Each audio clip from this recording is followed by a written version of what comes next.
30, ina-expect mo 30 pesos.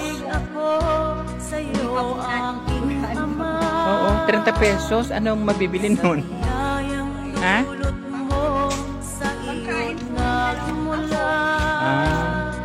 Oo.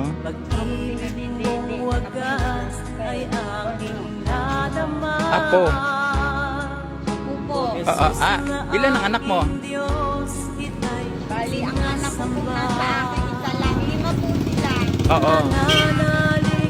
Isa lang.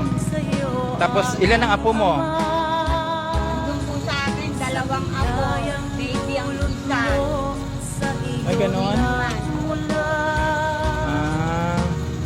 Pampers at saka gatas. Yung isa, malaki na. Daycare.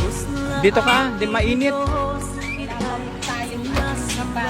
Hindi pa nakakakumpleto. Nang alin? Uniform ko mga gamit. Yung gamit sa school. Ba't ang tagal naman nila kwentahin yung Magkano kaya yan?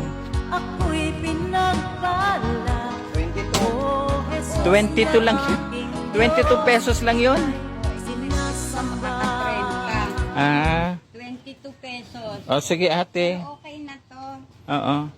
Ate, kasi may mga tao na hinihipo ni Lord na gustong tumulong.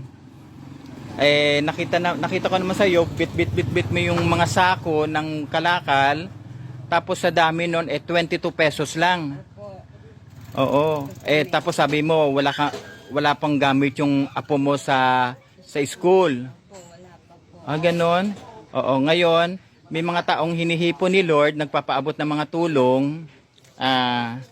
Eto tulong sa iyo ha.